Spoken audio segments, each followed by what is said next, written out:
Happy Wednesday, everybody. Today, of course, we're talking about the shadow again, and specifically abandonment, because I know that's an area for me, but I know for a lot of us where we feel that we have experienced abandonment. And we also, on the flip side, have been abandoners, right? So if we're the person who experiences it, we're also the perpetrator of it. Melissa K. Range, Phoenix Rising.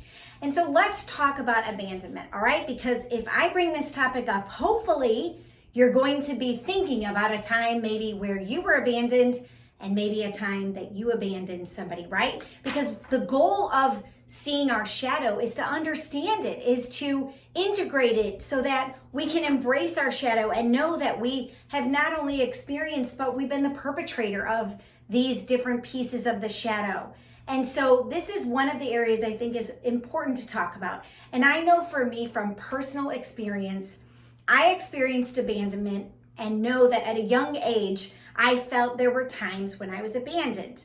So with my parents growing up, my dad, he worked really, really hard and he made a great living for his family.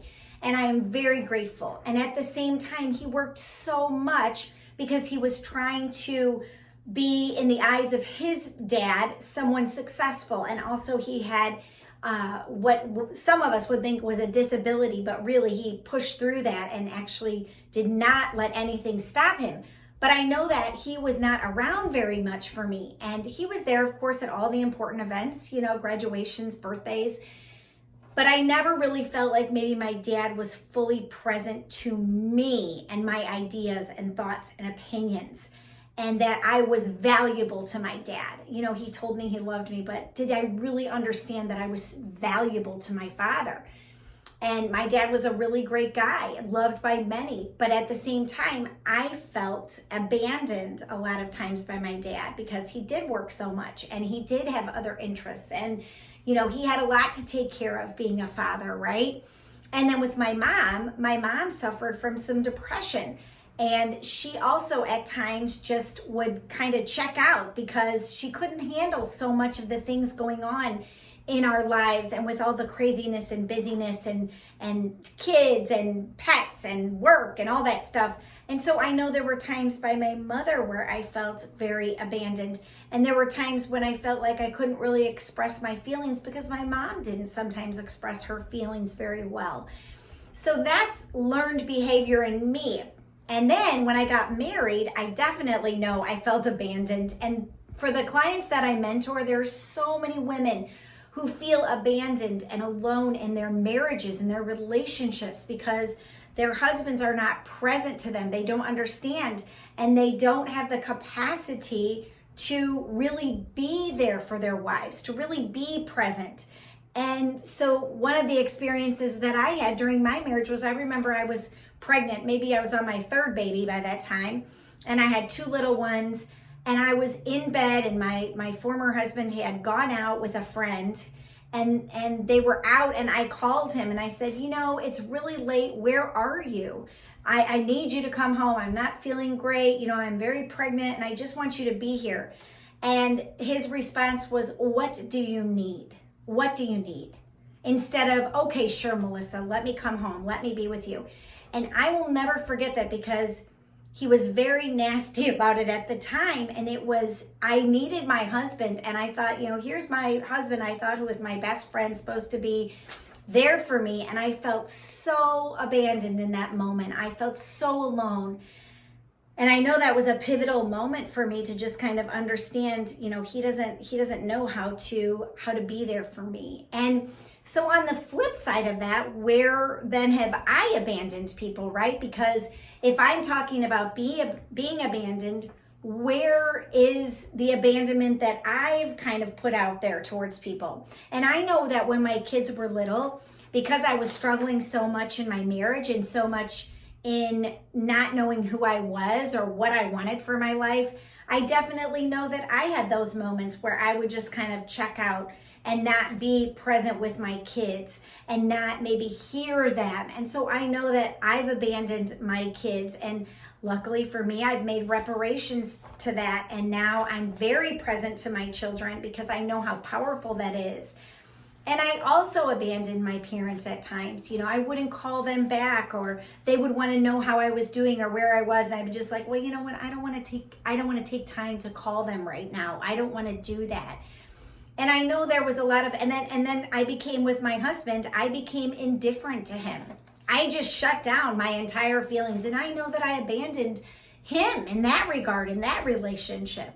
And those are just some examples I can think of off the top of my head. And so where has abandonment been my friend? Well, it's caused me to understand that I need to maybe be more independent at times, and maybe not rely upon other people, places, and things to take care of me. And then where has it also been my ally? To show me that I need to ask for help, where I need to be vulnerable, where I need to express and communicate to somebody else if I feel they're abandoning me. This is where I feel abandoned. So it works both ways, right? And if I'm going to integrate that piece of abandonment, I have to really go within and look at not only where I've been abandoned, but where I abandoned others. And one of the biggest places that I know that I felt abandoned was with the divine. Because I thought, you know, you made me come here, like I'm here, what am I doing here? Why am I on this planet? You know, I've been in that space many, many times. And even recently, I said to the divine, you know, I feel sort of abandoned by you. I feel like you're not really listening to me. You're not paying attention. And that didn't last long, of course. But I was angry, and I'm in grief because my mom died. And so I was saying to the divine, you know, you've abandoned me. Why have you abandoned me? But really, in the deepest recesses of myself, is I continue to abandon myself. And that's really what I need to look at. And the divine never abandons us. We abandon the divine. We go away from our spirituality, and we don't take time to do all those things to connect in here to our hearts and to our souls and to that divinity within us. So I hope you've resonated with my message today, and maybe there's some places where you'd like to journal about how you have felt abandonment, but you've also been the abandoner, right? So, and you can learn from this. This is so important. And right now, there's so much going on, and we have such an opportunity to grow and to shift and to change and get ready for what's to come, all the great that is to come. So again, reach out to me, join me every week for these videos. I love connecting with you. I love bringing this information because this is where my passion lies, in helping people to find their self-love and self-acceptance and self-forgiveness. I just love helping people do that. I love watching the transformation. It's so much fun when my clients share this stuff with me. And so put some comments below, or just give me a heart or a like or something. And I hope you guys are doing great. It's a windy fall day here, and I'm gonna go outside and walk in nature and have a little time alone before my kids get home from school. And I will look forward to connecting with you again soon. Phoenix Rising signing out. See you soon.